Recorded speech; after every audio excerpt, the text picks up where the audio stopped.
कोई दुबला था, कोई मोटा था, किसी का गधे का मुख था, किसी का सिंह का मुख था, भैंसा का मुख था। विचित्र बारात थी शिवजी की और विचित्र नाच हुआ। जैसे ही इनका नाच शुरू हुआ, देवताओं का नाच बंद हो गया।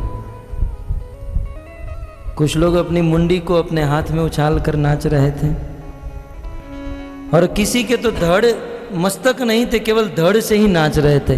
अब मस्तक नहीं थे तो नाचते नाचते किसी के घर के दरवाजे के अंदर चले जाते, घर वाले धक्के मार कर निकाल देते। ये कहाँ घर पे आ रहा है बिना बुलाए। अद्भुत बेढंगा नाच चल रहा था। गोस्वामी जी कहते हैं कि अब ये मेरे मुख से वर्णन नहीं हो पा रहा है कैसा नाच था। लेकिन वहां पार्वती के वहां बारातियों का स्वागत करने के लिए भोजन बन रहा था, और बच्चे लोग वहां पर घूम रहे थे, खेल रहे थे, शरारत कर रहे थे। तो भोजन पकाने वालों ने उस बच्चों को कहा, जाओ जरा देख कर आओ बारात कहां तक पहुंची है। गोस्वामी जी कहते हैं, शिव समाज जब देखन लागे, बिडरी चले बाहन सब भागे, बिडरी चले बाहन सब भागे। कुछ बच्चे साइकिल लेकर गए होंगे, कुछ मोटरसाइकिल लेकर। 10 बच्चे गए थे, 5 तो देखकर ही बेहोश होकर गिर गए। शिवजी ने कहा, ये लोग गिर क्यों गए? शिवजी अपने गणों के साथ थे। क्या इस गांव में ऐसा ही रिवाज है कि हमको देखकर गिर जाना? बोले महाराज ऐसा रिवाज नहीं है, लेकिन आप आज इतने सुंदर लग रहे हो, आपकी सुंदरता को देखकर ये मूर्छित हो गए महाराज। 10 बच्चे गए थे, 5 तो देखकर ही मूर्छित, 3 वापस, उसमें से 3 को 5 वापस आए, 3 को 104 डिग्री का बुखार लग गया इस बारात को देखकर, और 2 हाँफते हुए करते हुए पहुंचे। बारात, वो बारात नहीं है, वो कुछ और ही है। तो इस प्रकार से बारात आ रही थी। देवता लोग आगे चल रहे थे, इसलिए ज्यादा टेंशन नहीं था, क्योंकि आगे आगे बहुत अच्छा लग रहा था। देवताओं का समाज बड़े सुंदर थे, और यहाँ पर बारातियों की राह देख रहे हैं कि कब बारात आएगी। और उसमें भी सबसे बड़ी उत्सुकता पार्वती की माता मैना को है कि कब मेरा दुल्हा आएगा और मैं उसकी आरती उतारूंगी। हाथ में आरती की थाली लेकर पार्वती जी की माता तैयार हैं, और उसी समय ये सारी बारात वहां पर पहुंच गई। भगवान विष्णु आगे थे, बाजू में ब्रह्मा इंद्र देव समाज था। तो पार्वती की मां मैना भगवान विष्णु की आरती उतारने लगे। भगवान ने कहा, मैं दुल्हा नहीं हूं, आप मेरी आरती मत उतारिए। बोले आप दूल्हे नहीं हो? बोले मैं तो बाराती हूं, दुल्हा तो पीछे आ रहा है। तो अन्य जो सखी थी ना पार्वती की मां सुमैना की, बोले सखी तुम्हारे बाराती इतने सुंदर हैं तो दुल्हा कितना सुंदर होगा। है?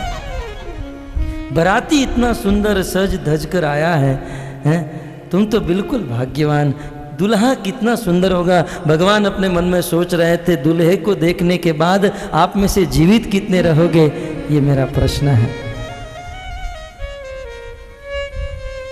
वो लोग तो नाच ही रहे थे, भगवान ने भेजा, जाओ उनको घसीट के लेके आओ सबको। सबको लेकर आए, देवताओं का समाज बाजू में हुआ। शिव जी नंदी के ऊपर बैठे थे, आगे किए गए। पार्वती की माँ खड़ी हैं, भगवान ने इशारा किया, यही आपका दूल्हा है, ये मेरा दूल्हा ही है। भगवान ने क्लैरिफिकेशन दिया, यही है शिव और यही है आपका दूल्हा। दूल्हे को देखकर पार्वती की मां मूर्छित होकर गिर गई, थाली भी गिरी, मां भी गिरी। शिवजी ने फिर से पूछा, आज मुझे देखकर सब लोग गिर क्यों रहे हैं? बोले स्वामी आज आप दिखते ही इतने अच्छे हो, देखो ना, अब इस गांव में आपको देखकर लोग मूर्छित हो रहे हैं। अब दुल्हन की मां ही मूर्छित होकर गिर गई, वेद को बुलाया, पानी छिड़का गया, लेकिन अब करे क्या? बारात तो द्वार पर खड़ी है। जो कुछ बुजुर्ग थे उन्होंने कहा कि एक काम करो, इसे कहीं एक स्थान पर बिठा रो। तो एक जगह सारो उतारो હતો ત્યાં બેસાડ્યા। મને ઘણી વખત બહુ તકલીફ થાય, આ ઉતારાને હિન્દીમાં શું કહેવાય? નથી હિન્દીમાં આનો કોઈ શબ્દ, નથી ઇંગ્લિશમાં કે જેથી હું બોલું। કોઈને ખબર હોય તો કયો। તો આપણો ગુજરાતી સમાજ એટલે કહી શકાય એમને ઉતારે બેસાડ્યા છે। હિન્દીમાં કોઈ શબ્દ ઉતારે?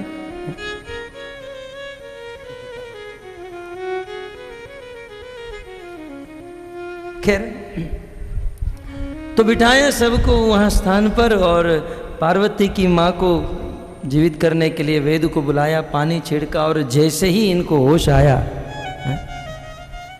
जैसे ही होश आया तो सबसे पहला शब्द निकला, नारद कहाँ है? क्योंकि ये पट्टी पढ़ाने वाले नारद थे और नारद तो उस दिन छुट्टी लेकर चले गए थे। नारद का मैंने कहा बिगाड़ा, नारद का मैं काह बिगारा, भवन मोर जिन बसत उजारा। थोड़ा कम करो इसको। नारद का मैंने क्या बिगाड़ा था कि उन्होंने मेरे घर को उजाड़ दिया? क्या मेरी बेटी को पढ़ाया? मैं आत्महत्या कर लूंगी, मेरी बेटी को पर्वत पर ले जाकर गिर जाऊंगी, लेकिन जीवन में कभी इस शिव के साथ तो विवाह नहीं कराऊंगी। निर्णय ले लिया। बारात वहां पर उतारे पर बैठी है और यहां कहती है कि शादी नहीं कराऊंगी। क्या करे? उस समय नारद जी आए, उन्होंने समझाया कि आपका होने वाला दामाद कोई साधारण जीव नहीं, वो शिव है। शिव जी के गुणों को बताया और जब इन सारे गुणों को बताया तब हृदय पर पत्थर रखकर अपनी बेटी का हाथ शिव जी के हाथों में सौंप दिया। पार्वती के साथ विवाह करके शिव जी वापस आए।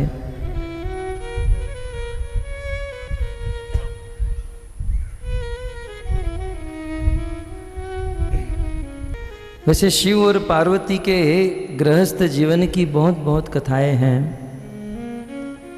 परंतु हमारे पास समय बड़ा कम है। एक दिन की बात, शिव जी समाधि से बाहर आए और देवी पार्वती शिव जी के चरणों में बैठी हैं और अपने पतिदेव को निवेदन करने लगी। बहुत सुंदर। बंदऊ पद धरि धरनी सिरु, विनय करऊं कर जोरी, बरनऊं रघुवर बिसद जसु, श्रुति सिद्धांत निचोरी। देवी पार्वती शिव जी से कहने लगी, मैं आपके चरणों में प्रणाम करती हूं। अपना मस्तक झुकाकर शिव जी को प्रणाम करते हुए पार्वती ने कहा, आपसे विवाह हुआ कई दिन बीत गए, मैंने आज तक आपसे कुछ मांगा नहीं। प्रभु, आज मैं आपसे कुछ मांगना चाहती हूं। अबे तो ऑब्वियसली किसी गृहस्थी का विवाह हुआ है और पत्नी थोड़ी सीरियस होकर कहे कि आज मैं कुछ मांगना चाहती हूं, तो सीधी सी बात है कहेगी कि हनीमून में लेकर जाइए, कहीं कश्मीर, कुल्लू मनाली, स्विट्जरलैंड, कहीं ना। तो विवाह हुआ है, पति पत्नी एकांत में बैठे हैं और जहां काम कथा होनी चाहिए वहां आज देवी पार्वती राम कथा की जिज्ञासा कर रही है। बोले, मैं आपसे कुछ मांगना चाहती हूं। क्या चाहिए? बरनऊं रघुवर बिसद जसु, बरनऊं रघुवर बिसद जसु, श्रुति सिद्धांत निचोरी।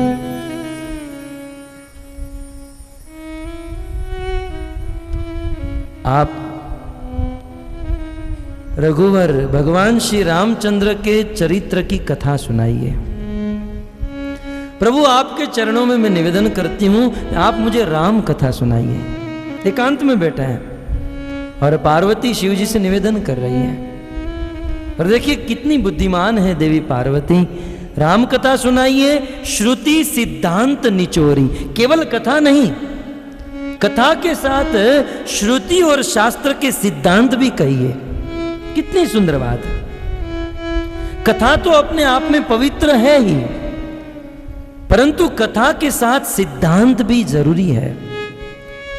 कथा सुनकर हृदय कोमल होता है और सिद्धांत सुनकर हृदय पवित्र बनता है, शुद्ध बनता है। जैसे लोहे के शस्त्र को, अस्त्र को यदि बनाना हो तो पहले लोहे को गर्म किया जाता है। तो कथा के द्वारा हमारा हृदय गर्म होता है, कोमल होता है, और लोहा जब कोमल बनता है तब उस पर हथौड़ा मारा जाता है, जिससे उनको आकार मिलता है। वैसे कथा उस लोहे को गर्म करने के समान है। कथा सुनकर हृदय कोमल होता है और सिद्धांत हथौड़े के समान है, जिससे हमारा जीवन परिपूर्ण, जीवन परिवर्तन होता है। तो श्रुति और सिद्धांत निचोड़कर आप राम कथा सुनाइए।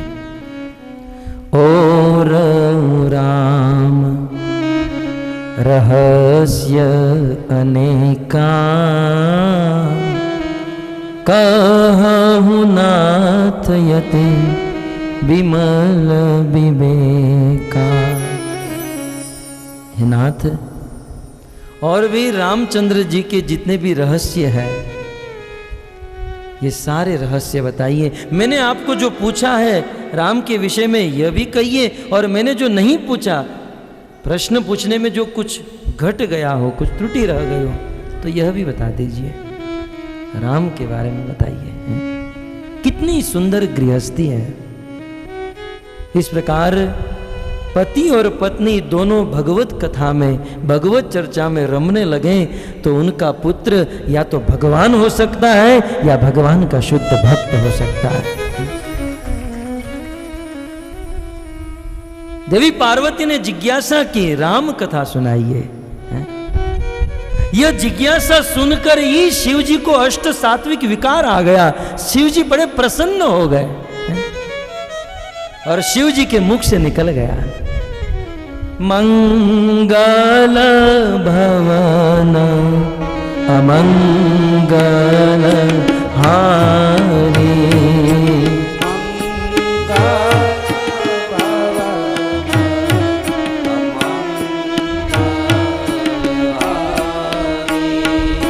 मंगल भवन अमंगल हारे।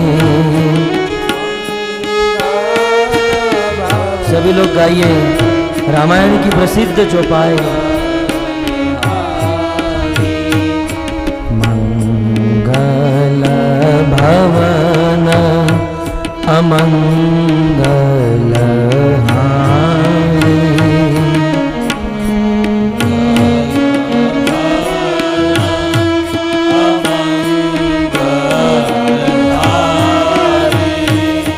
मंगल भवन अमंगल हारी।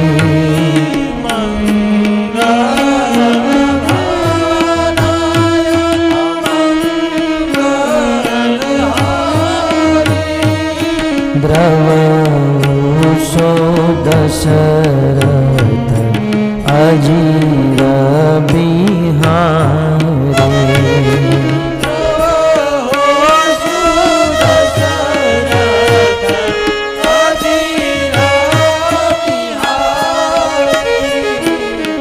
जैसे ही राम कथा सुनने की जिज्ञासा की देवी पार्वती ने, तुरंत शिव जी को भगवान रामचंद्र का स्मरण हो गया।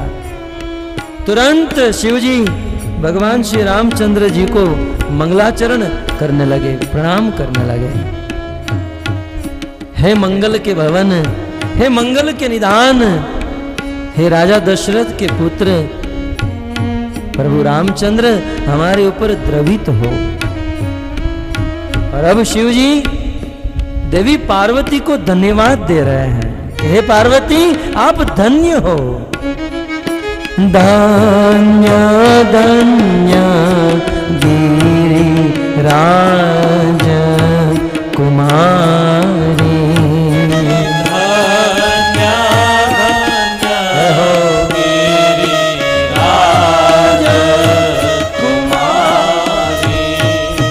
धन्य धन्य गिरिराज कुमारी। आइए प्रेम से।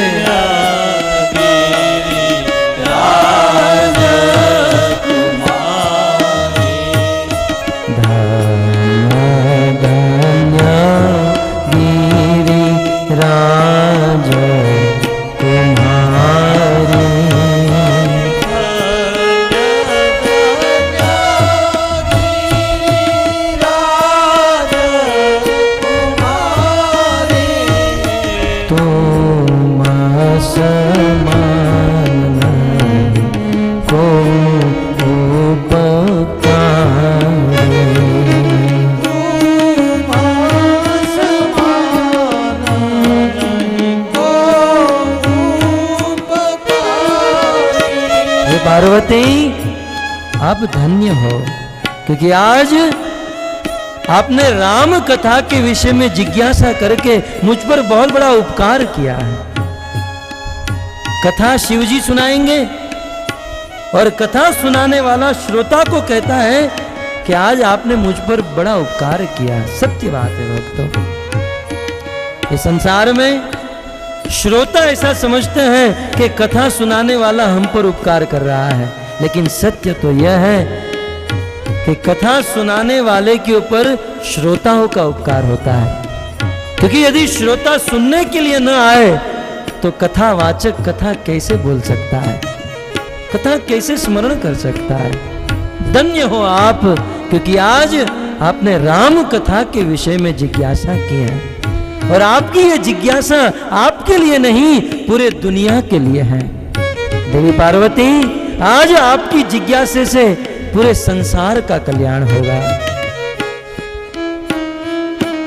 पूछे हूँ रघुपति कथा प्रसंगा, पूछे हूँ रघुपति कथा प्रसंगा, पूछे हूँ रघुपति कथा प्रसंगा, पूछे हूँ रघुपति कथा प्रसंगा, सकल लोक जग पावनी गंगा, सकल लोक जग पावनी गंगा। आज आपने जो प्रश्न पूछा है, राम कथा के विषय में जो जिज्ञासा की है, इस राम कथा सुनने की जिज्ञासा करने वाला व्यक्ति पवित्र हो जाता है। राम कथा सुनने वाला भी पवित्र हो जाता है और बोलने वाला भी पवित्र हो जाता है। कितना पवित्र होता है? सकल लोक जग पावनी गंगा। जैसे गंगा तीनों लोक को पवित्र करती है, वैसे राम कथा सुनने वाला व्यक्ति तीनों लोकों को पवित्र कर सकता है। अतः आज आप धन्य हो कि आपने राम कथा सुनने की जिज्ञासा की। शिव जी बड़े प्रसन्न हो गए और प्रसन्न होकर कहने लगे कि देवी पार्वती आज आप राम के विषय में सुनना चाहती हो, निश्चित आपका राम के चरण में अनुराग है, प्रेम है। अन्यथा राम के विषय में सुनने की कोई आवश्यकता नहीं। आपका प्रेम है, ये आपका प्रेम साबित हो रहा है। और सत्य कहे तो यह मनुष्य जीवन राम कथा सुनने के लिए ही मिला है। शिव जी ने बहुत सुंदर कहा, जिन हरि कथा सुनत नहीं काना, जिन हरि कथा सुनत नहीं काना, श्रवण रंग अहि भवन समाना। जिन हरि कथा सुनत नहीं काना, मनुष्य जीवन प्राप्त करके अपने कानों से हरि कथा, राम और कृष्ण की कथा जो नहीं सुनते हैं, उनके कान कान नहीं, सर्प के रहने के बील है, मात्र खड्डे हैं। ये कान की शोभा तब है, सवाक यया तस्य गुणान गृणीते, करोच तत्कर्म करो मनश्च, शुनोति तत्पुण्य कथा से कर्ण। सुखदेव गोस्वामी ने भागवत में कहा, शुनोति तत्पुण्य कथा से कर्ण। यह कान की शोभा तब है जब इन कानों से हम भगवान की कथा सुनते हैं। ये कान मिले हैं भगवत कथा सुनने के लिए, अन्यथा ये सांप के रहने के बील है। ये आंख भगवान का दर्शन करने के लिए मिली है। नयन ही संत दरस नहीं देखा, लोचन मोर पंख कर लेखा। जो लोग अपनी आंखों से भगवान का और संतों का दर्शन नहीं करते हैं, उनके आंख बस मात्र मोर पंख के वह गोले हैं, आंख आंख नहीं है। जिन आंखों से भगवान का दीदार न हो, भगवान का दर्शन न हो, वह कान कान नहीं है जिन कानों से भगवान की कथा। वह सिर सिर नहीं है जो भगवान के चरणों में न झुकता हो। तो स्वामी जी ने तो कह दिया, ते सिर कटु तुम बरी सम मूला, जोन नमत गुरु हरि पद मूला। शिव जी कहते हैं, जिसका मस्तक गुरु के चरणों में, हरि के चरणों में झुकता नहीं है, उस मस्तक को तरबूज की तरह काट देना ही अच्छा है। कट जाए यही बेहतर है। आज बहुत बड़ी करुणा है, बहुत बड़ा दुर्भाग्य है कि लोग अपना मस्तक हजाम के सामने झुका देंगे। काटो। आज लोग अपना मस्तक नाई के सामने झुकाते हैं, अपना मस्तक पत्नी के सामने झुकाते हैं, लेकिन भगवान के सामने नहीं झुकाते हैं। दुर्भाग्य है जीव का। शिव जी कहते हैं और अंत में कहते हैं, जिन हरि भगति हृदय नहीं आनी, जीवन शव समान सो प्राणी। मनुष्य जीवन प्राप्त करके हृदय में राम और कृष्ण की भक्ति नहीं है, तो उसका जीवन शव के समान है, वह मरा हुआ है। जीवन मिला है भजन करने के लिए, और भजन नहीं करते हैं इस मनुष्य शरीर से, तो वो मरा हुआ है। कुछ लोग दावा कर सकते हैं, नहीं हम तो सांस ले रहे हैं। सुखदेव जी कहते हैं, लोहार की धमनी भी सांस लेती है। सांस लेना कोई बड़ी चीज नहीं। शव के समान, वो लाश के समान है, जिंदा लाश। अभी आप लोग यहां पर कथा सुन रहे हो और पता चले बाजू वाला मर गया, और मरेगा तो ऐसे थोड़ी बैठेगा, गिरेगा ना, तो आपके गोद में ही गिर जाए, क्या करोगे? राह देखोगे कि खड़े हो जाओगे? नहीं, अब 2 घंटा कथा सुन लेते हैं, बाद में बताएंगे। तुरंत खड़े हो जाए, क्यों? मर गया है। मरे हुए लाश को देखकर आदमी डर जाता है, और फिर उस लाश को लेकर शमशान में लेकर जाए, राम नाम सत्य है, और वह लाश अचानक बैठी हो जाए तो तब तो आदमी सब कुछ छोड़कर भागेगा वहां से। भजन नहीं करने वाला व्यक्ति उस जिंदा लाश के समान है। जिंदा लाश को देखकर हम जितना दूर भागते हैं ना, भजन नहीं करने वालों से उतना ही दूर भागना चाहिए। ऐसे लोगों की संगति नहीं करनी चाहिए जो भजन नहीं करते हैं। भजन, हे देवी धन्य हो आप, धन्यवाद है आपका। अब राम कथा की महिमा सुनाते हैं। ये राम कथा ताली के समान है। जैसे हम ताली बजाकर पक्षियों को उड़ाते हैं, ठीक उसी प्रकार हमारे मन में, हृदय में जितने भी संशय है, राम कथा को सुनकर हृदय के, मन के सारे संशय दूर हो जाते हैं। अतः आपकी जिज्ञासा बहुत सुंदर है, लेकिन आपकी एक बात मुझे अच्छी नहीं लगी। आपने रामचंद्र को ब्रह्म कह दिया। भगवान राम ब्रह्म नहीं है, वो तो सच्चिद आनंदमय विग्रह है, सगुण है, साकार है। और उस रामचंद्र की कथा में सुनाने जा रहा हूं। पार्वती ने पूछा कि भगवान इस पृथ्वी पर क्यों आते हैं? कहते हैं भगवान इस पृथ्वी पर अपने भक्तों की रक्षा करने के लिए आते हैं। बोले रामचंद्र इस पृथ्वी पर क्यों आए? जब जब होई धर्म के हानि,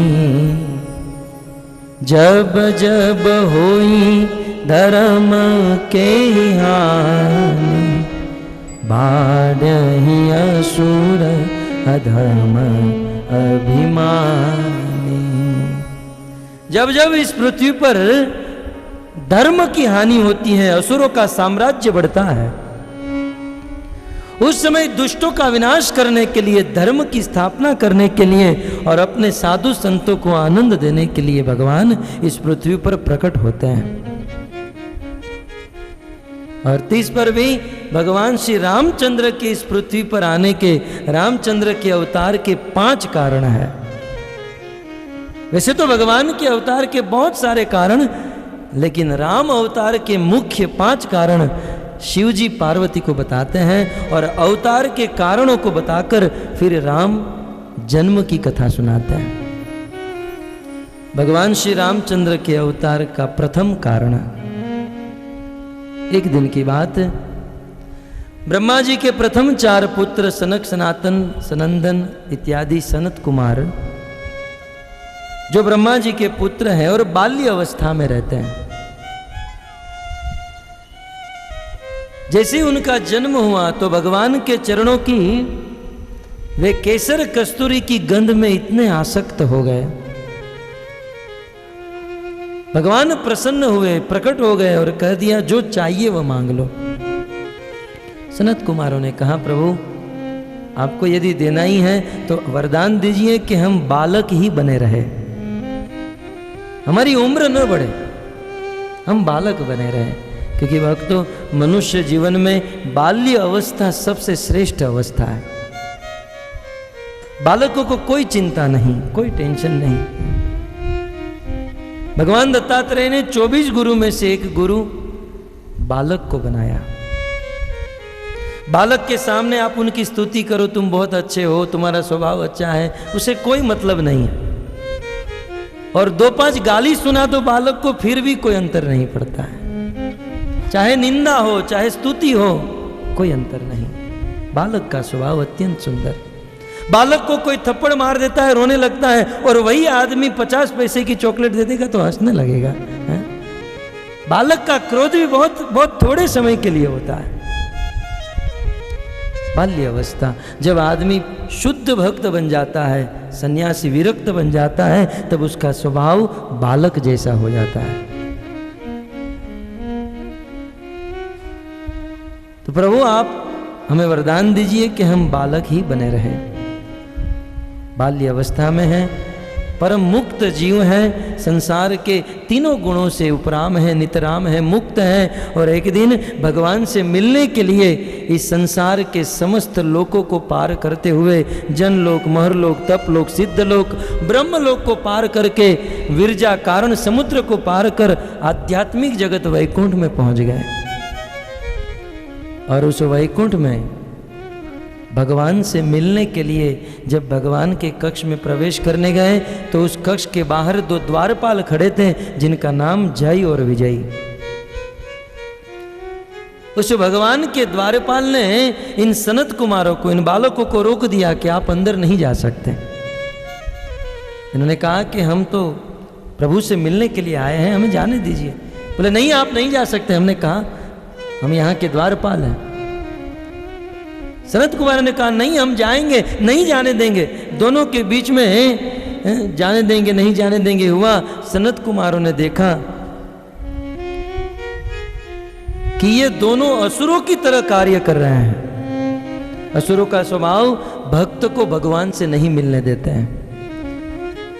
इनको क्रोध आया और क्रोध आते हुए कहा कि तुम असुरों की तरह हमें भगवान से मिलने के लिए बाधा दे रहे हो। हम तुम्हें श्राप देते हैं कि तुम दोनों अब भी तुरंत असुर बन जाओ। जैसे ही इन्होंने असुर बनने का श्राप दिया, तुरंत भगवान उस द्वार से बाहर निकले। बाहर निकलते ही दोनों जय विजय भगवान के चरणों में गिर गए। प्रभु, हम तो आपकी सेवा के लिए यहां पर खड़े थे और इन लोगों ने हमें श्राप दे दिया कि हमें असुर बनना है। प्रभु, आप हमारा कुछ कीजिए। भगवान ने कहा कि देखो, ये हमारे भक्त हैं और हमारे भक्त ने श्राप दिया है तो वो तो होकर ही रहेगा। इन्होंने कहा हमें असुर बनना होगा। भगवान ने कहा भक्त ने मैंने कह दिया होता तो मैं मेरी वाणी को निष्फल कर सकता था, मैं मेरी वाणी को बदल सकता था। भगवान अपने प्रण को तोड़ देते हैं लेकिन अपने भक्त के प्रण को कभी नहीं तोड़ने देता है। मेरे भक्त ने कहा तो आपको तो असुर बनना ही पड़ेगा। प्रभु, ये तो बहुत गलत हुआ, हम आपकी सेवा में हैं और हमें असुर बनना है। भगवान ने कहा असुर तो बनना ही होगा, लेकिन 2 ऑप्शन देता हूं, no life line, no 50-50, no phone of friend, कुछ नहीं। 2 ऑप्शन। एक, यदि तुम पृथ्वी लोक पर जाकर मेरी भक्ति करोगे तो 5 जन्म के बाद मुझे प्राप्त करोगे और मुझसे वैर करोगे तो 3 जन्म के बाद इस वैकुंठ को प्राप्त करोगे। क्या करना है? भक्ति करोगे तो 5 जन्म और मुझसे वैर करोगे तो 3 जन्म। जल्दी बताओ। इन्होंने सोचा कि 5 जन्म में तो बहुत देरी हो जाएगी। कह दिया प्रभु, हम आपसे वैर करेंगे जिससे 3 जन्म में हम यहां पर वापस आ सके। तो इसी के कारण वे जय और विजय असुर बने। सर्वप्रथम सतयुग में हिरणाक्ष और हिरण्याकशिपु के रूप में प्रकट हुए और भगवान ने वराह अवतार और नरसिंह अवतार लेकर उनका उद्धार किया। इनका तीसरा जन्म शिशुपाल और दंतवक्र के रूप में हुआ और इनका दूसरा जन्म जो है वह रावण और कुंभकर्ण के रूप में हुआ, जिनका उद्धार करने के लिए भगवान श्री रामचंद्र को इस पृथ्वी पर आना पड़ा। तो भगवान श्री रामचंद्र के अवतार का ये प्रथम कारण अपने ही पार्षद जय और विजय का उद्धार करने के लिए, जो जय और विजय रावण और कुंभकर्ण के रूप में पृथ्वी पर आए थे, उनका उद्धार करने के लिए प्रभु राम इस पृथ्वी पर आए, प्रकट हुए। लेकिन साधकों के जो बुद्धिमान श्रोता है उनके मन में जिज्ञासा हो सकती है, क्या भगवान के धाम में भी इस प्रकार का श्राप होता होगा? क्या भगवान के पार्षद भी को भी असुर बनना पड़ता होगा? सत्य कहे तो भगवान के धाम में कभी किसी को क्रोध नहीं आ सकता है। भगवान का धाम तो चिन्मय है। भगवान के धाम में जाने की बात दूर रही, भगवान के धाम में जाने के लिए यहाँ पर जो भक्ति करता है उस भक्ति करने वाले भक्त के जीवन में भी क्रोध नहीं रहता है। तो भगवान के धाम में क्रोध संभव नहीं है। वहां पर जो कुछ भी हुआ भगवान की इच्छा से हुआ। सत्य बात तो यह है कि भगवान सभी रस के भोक्ता है। एक दिन भगवान के मन में इच्छा हुई कि मुझे वीर रस का आस्वादन करना है। अन्य रस दास्य रस, साख्य रस, वात्सल्य, ये सारे रस तो मैं ले रहा हूँ, लेकिन वीर रस कई दिनों से मैंने नहीं लिया।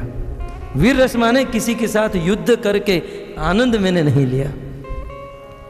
तो भगवान को युद्ध करने की इच्छा हुई। इस दुनिया में भी कुछ लोग अपनी बॉडी मसल वसल बनाते हैं, जिम्नेशियम में जाते हैं, और जब शरीर बनता है तब सोचते हैं कि किसी के साथ झगड़ा करेंगे, नहीं तो ये पैसा वेस्ट जाएगा।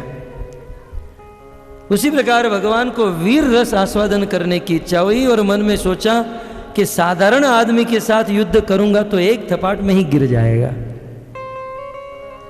युद्ध भी बराबरी में होना चाहिए। बोले किसके साथ युद्ध करें? बोले ये जय और विजय जो मेरे पार्षद हैं द्वारपाल, ये मेरी बराबरी कर सकते हैं। तो जानबूझकर जय विजय के साथ भगवान युद्ध करना चाहते थे, इसलिए सनत कुमारों को माध्यम बनाकर श्राप दिलाया और भगवान ने उन दोनों को असुर बनाया और अपने ही पार्षदों का उद्धार करने के लिए भगवान ने राम अवतार धारण किया। इस प्रकार भगवान श्री रामचंद्र के अवतार के अनेकों कारण हैं। समय हो चुका है, यहीं पर विराम करते हैं। कल राम अवतार के कुछ कारणों को बताकर रामचंद्र का जन्म महामहोत्सव होगा। कल भगवान श्री रामचंद्र का जन्म होगा। आप सभी भक्तों से निवेदन है, बड़े उत्साह से नए नए वस्त्र पहनकर, किसी के मातम में गए हो ऐसे मत आइएगा। कुकनी काने गया हो एम नहीं। रामचंद्र का जन्म है, हमारे प्रभु का बर्थडे है। साधारण बालक का जन्म होता है तो कितने नए नए कपड़े पहनकर जाते हैं, हैप्पी बर्थडे टू यू करते हैं। अखिल ब्रह्मांड नायक चराचर जीव के परम पिता भगवान का कल आविर्भाव दिन है। कल रामचंद्र जी का जन्म होगा। सभी भक्तों से निवेदन है, आप आइए, कथा सुनिए और अपने जीवन को धन्य कीजिए। श्री रामचंद्र भगवान की जय, श्रील प्रभुपाद की जय, निताय गौर प्रेमानंदे।